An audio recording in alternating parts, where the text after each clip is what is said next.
Hi everyone, it's Liam here from Rating the Races. So I'll start off by giving you all of the updates about what's coming up over the next week or so. Obviously we have the Cheltenham Festival.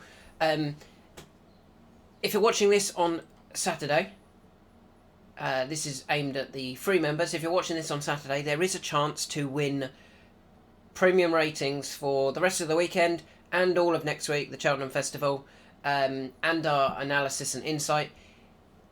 To do that, you've got to enter the NAP competition, and you've got to make one of your selections in the Imperial Cup, the 227. The person who is the highest scorer from the Imperial Cup only. So you've got to pick the winner of the Imperial Cup, and the biggest priced winner will win premium ratings for the rest of the weekend and the Cheltenham Festival next week. Obviously, if there's multiples of you that all find the same horse that wins, there will be a random draw to decide the winner.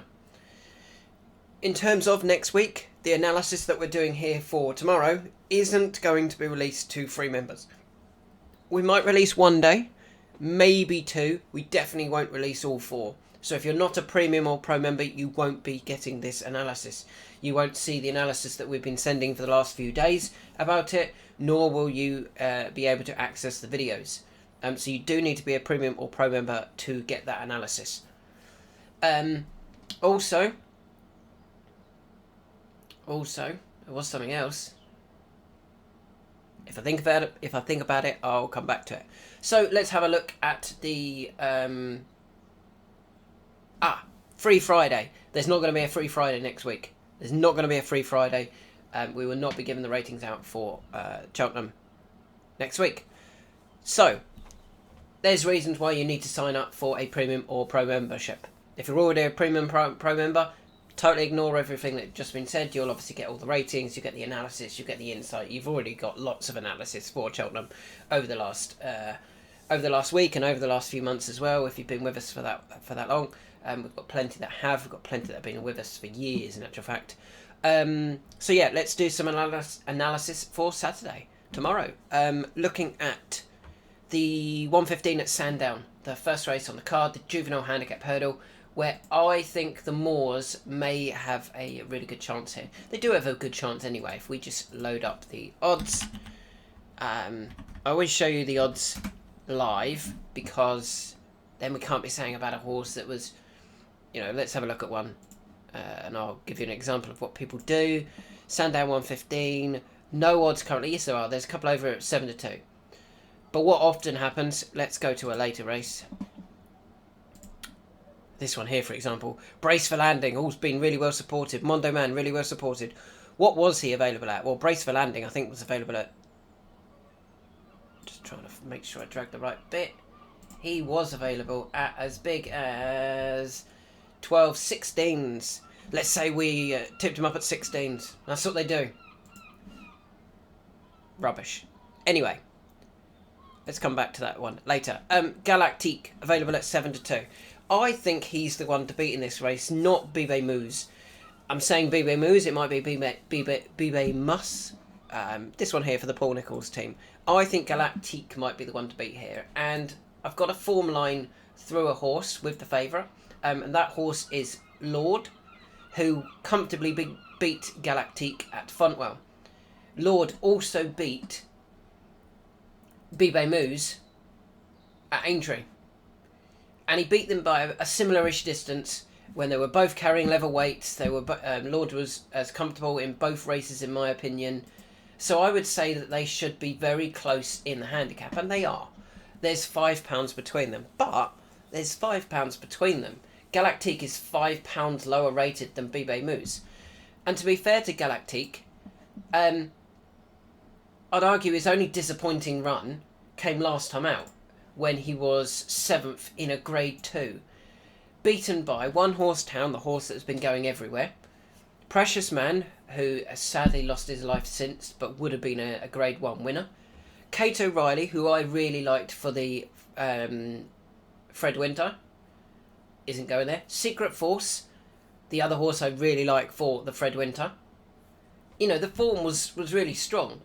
So it wasn't a terrible run from Galactique to finish 7th. It was just a very, very strong race. And actually, the time before that, Galactique beat Winston Jr., giving Winston Jr. £2. Well, Winston Jr. is 13-2 for the Fred Winter at the Cheltenham Festival. He's only 12s for the Triumph. And yet Galactique beat him. So what would Galactique be if he ran in the Fred Winter? Bearing in mind that Winston Jr. is rated 131, Galactique is rated 117. Well, on that basis, shouldn't Galactique be a shorter price for the Fred Winter than Winston Jr. and a shorter price for a Triumph Hurdle? If you said that Galactique was 10s for the Triumph and, I don't know, 5s for the Fred Winter, why on earth is he 7-2 for this race?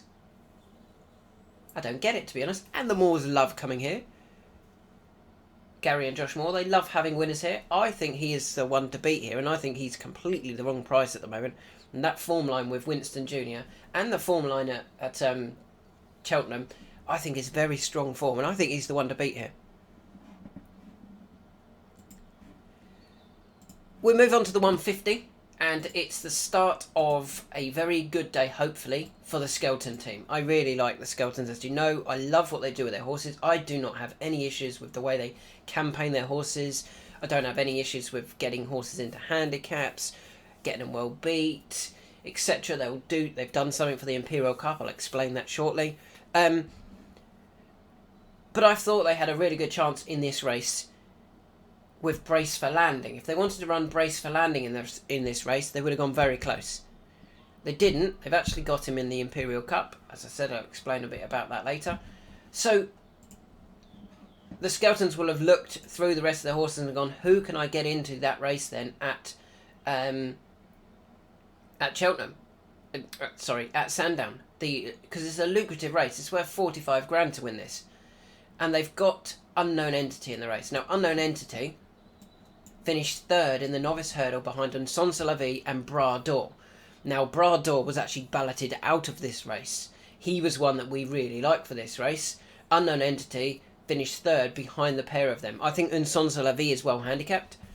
As soon as he goes back next time into handicap company in a race that it doesn't come up bottomless, I think he's going to run a huge race.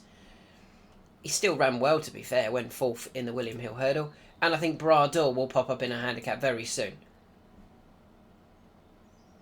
Unknown Entity came from that same form line. He was third, and I was, more than happy to take Unknown Entity from that race as well. And then I said, okay, what did he do last time? Well, he got beat by Gaelic Pride. Now, if you remember, Gaelic Pride, Bespoke Warrior, that form is some form that I really like. Gaelic Pride had previously finished second to Idaho's Sun, previously finished second to Soldier Reeves, in front of Bespoke Taylor, in front of Bras d'Or. He's also finished fourth behind Crystal Island and Off the Jury, a bit of form that I think is very strong. And then he's won his last two, beating our Unknown Entity and then beating Crackerjack at Fontwell, just demonstrating how strong that form is. And Unknown Entity was only beaten ahead. That's good form. I really like that form. They've got Unknown Entity in this race. I think he's going to run a huge race here. I really like the strength of the form. They could have ran something else here and gone very close. Instead, they're relying on Unknown Entity. I think they're still going to go very, very close with him. And you can currently get sixes about him. There's a couple of sixes there jotted around. Ladbrokes are an outlier at 13-2. So yeah, I think the Skeltons, they're going to have a good day here.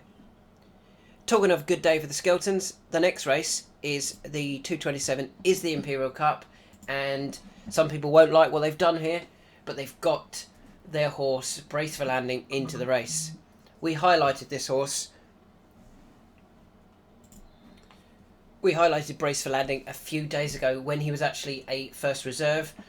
Obviously, he's got in because Dan Skelton has taken out Knickerbocker Glory. It actually means he's taken out both Knickerbocker Glory and Fave Moi to get Brace for Landing in. That, for me, is a massive, massive point. He's showing, look, we think he's going to go really close. if we can get him into the race. They took out one of their... a horse who looked like he had a great chance in Favois, and a horse who previously ran really well at Sandown in Knickerbocker Glory. They've taken 2 horses out that would have had good chances in this race just to get Brace for Landing in. He's going to run a really big race. And we also highlighted him, didn't we, when he finished 5th at Sandown last time out, behind All In You and Dance and Glance. Dan Skelton probably has a good idea about that form, in that Let It Rain had previously finished 3rd to All In You and Dance and Glance. Hot Fuss, the 4th horse that day, has come out and won since. It's a race we're very much keeping an eye out on. We still like Continuance, we still like Brace for Landing.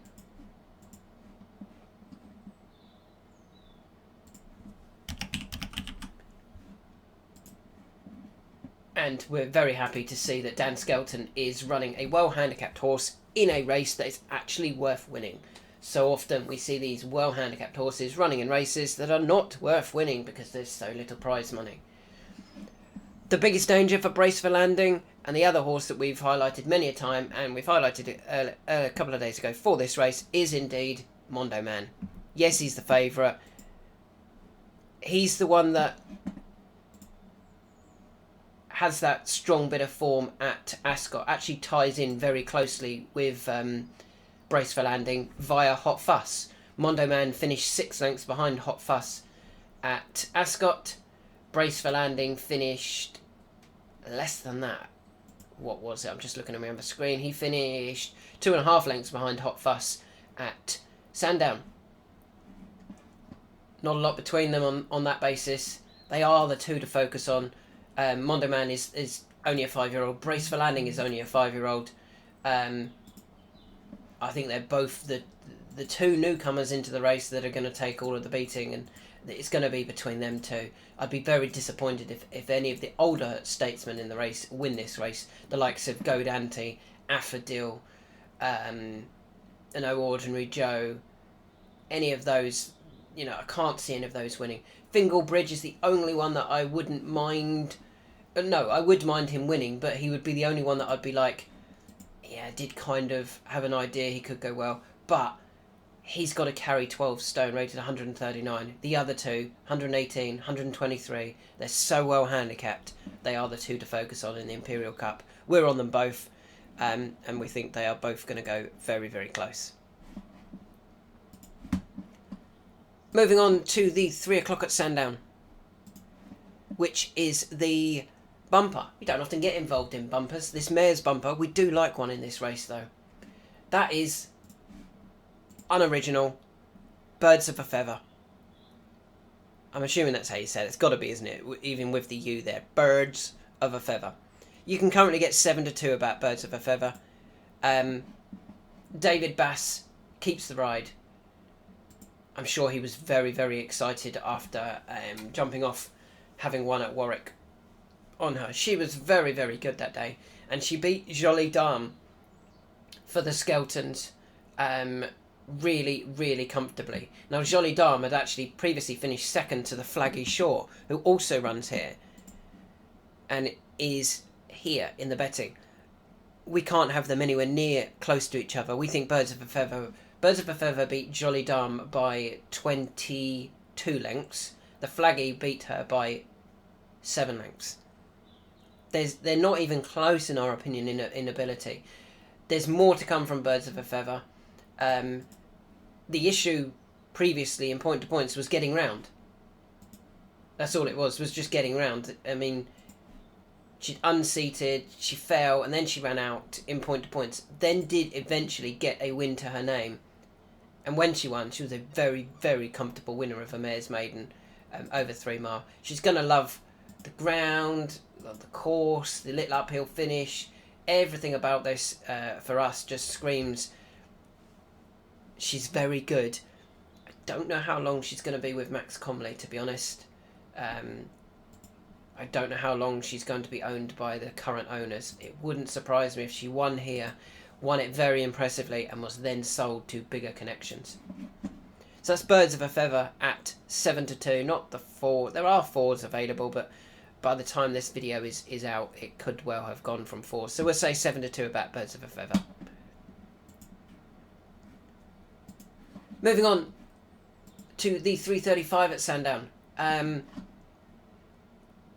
looked at this race and I struggled to get away from Calamistic, who is currently available at 7-2. Again, outlier at fours. 7-2, Calamistic.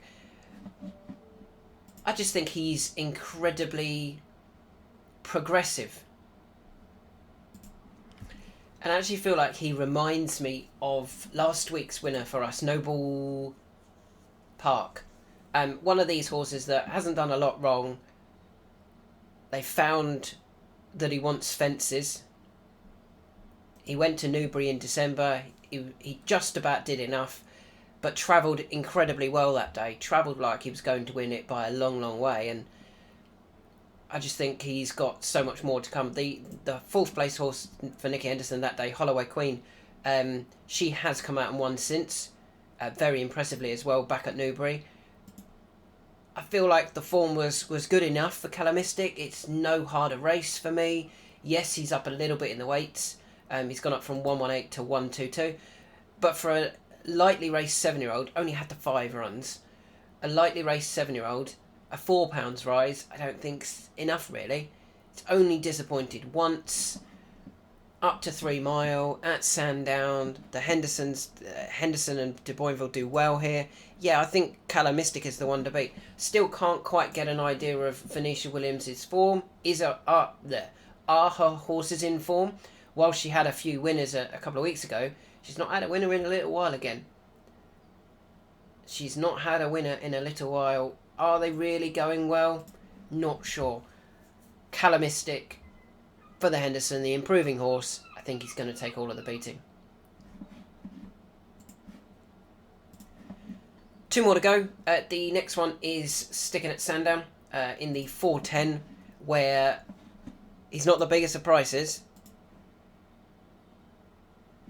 Currently opened at 13-8. We get 6-4, 13-8. I think that's plenty big enough for Mr. Hope Street. I think he's going to take all of the beating, isn't he? He returned this season at Carlisle in a very good handicap. He was beaten by the Jukebox Kid, Grand Geste, First Confession, Lagan Hill and Kilbury Hill. Now, the first 3 have all won since. The winner, Jukebox Kid, was rated 122. He's now rated 142. He's up £20. The runner-up, Grand Geste, was rated 110. He's now rated 135. He's up £25. So straight off, that bit of form behind those two is a real strong bit of form. So we were then looking at Mr. Hope Street thinking, oh, I wonder where he's going to go next. You know, what handicap is he going to run in? He didn't. He went in a graduation chase. You're like, okay. And he tried taking on the Jukebox Man, not the Jukebox Kid, the Jukebox Man and Iroko. Horses that were way higher rated than him. And he actually beat 2 horses in Napper's Hill and Butch. 2 horses way higher rated than him. And the handicapper put him up just £4 for that. If he reproduces that effort from Haydock, he should win this comfortably. And that price of 6-4, 13-8 that you're likely to get, that'll be too big. I honestly think that'll be massive.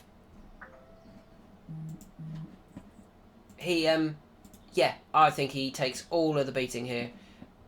Yes, there's some in-form and improving horses here, but Mr. Hope Street, I think, has been found a race here that he arguably shouldn't be running in. He should be running in a much better race than this. Or he's got the ability to run in a much better race than this. Might as well win this en route to something else. I think they'll win here and then probably end up at Aintree with him. Maybe that Topham handicap chase over the Grand National fences could be an idea. And finally, the last race we want to talk about is at Ayr, the 3:55, a 2.5 mile handicap chase, where this looks one of the worst races of the day in terms of form and fitness. Look at this. Pulled up, 3rd and 4th, and if we actually look into that further, that 4th place for Dare to Shout was 4th of 6, beaten 59 lengths. It was atrocious. The form of this race is awful, which then means who could bounce back? I think that's classic Maestro. 2 runs ago, the defeat at Sandown was a very good effort behind the unexposed Jacks Jr. I thought that was a very, very good effort. And I feel like the ground is a big key. Likes this soft, heavy going. But also, we look at the pulled up efforts. Ned Tanner was pulling up in a handicap at Wetherby, a Class 3 handicap at Wetherby. 2 Shots of Tequila was pulling up from a handicap at Haydock, Class 3 handicap. Paul Lafille was pulling up, having run in a 3-mile novices handicap chase at Newbury. Classic Maestro was pulling up, having run in the Grade 1, yes, the Grade 1 Ascot Chase. Okay, he had no chance of winning that. But you can kind of understand why he might have pulled up, because it was just a race that was way out of his depth. You know, he was way out of his depth in. And actually, the horse who did finish 5th in that race, beaten miles, was Cheltenham. And Cheltenham's come out and, you know, shown that it doesn't matter. You can go and win a handicap when you're back into the correct level. Classic Maestro is back into the correct level. He's back over a suitable trip. And I think he's going to run a really nice race here. I don't mind this trip. I feel like the trip's fine. I feel like the ground is very good for him. As in, it's not good, it's soft. And he's back into a company that he can certainly win in. And in a race that looks rubbish. I'm very interested to see what price we can get about him, because you can see there are no prices about them at the moment. I'm hoping, because he's got such poor form, or pulled up last time, he's a bigger price than what he should be. I'm hoping people look at it and go, well, Primoz will be the favourite, dare to shout second favourite, maybe Ned Tanner third, and Classic Maestro might be 4 or 5 to 1. I'd be quite happy with that in this race. I think it's a woeful, woeful race. So they are my selections for tomorrow. Let's go through them. I'm going to make Mr. Hope Street my nap. I'm going to make Colour Mystic my next best. And we'll do one in the Imperial Cup. Let's go for Brace for Landing, purely because it's the Imperial Cup. I do think both of those, it wouldn't surprise me if Mondo Man won it, but it also wouldn't surprise me if Brace for Landing won it. I think both of those, ideally, for me, what I would like here is one of them to go very close, the other, or to win the race, sorry, and the other one to travel very nicely into it, realise they're getting beat, and then stop. That's what the ideal would be, to finish 5th or 6th in the end, not actually to finish 1st and 2nd. Although that looks good for the analysis, it's not good for in terms of their future handicap marks. I sometimes, if my horse gets beat, I don't want it to finish 2nd. I want it to finish 3rd, 4th, 5th, 6th. If I can give it a reason why it disappointed. If it travels nicely through the race and then stops, okay, that in my opinion is better than travelling nicely and getting caught on the line, or getting, you know, not quite getting there. That frustrates me, and then the horse goes up a few pound.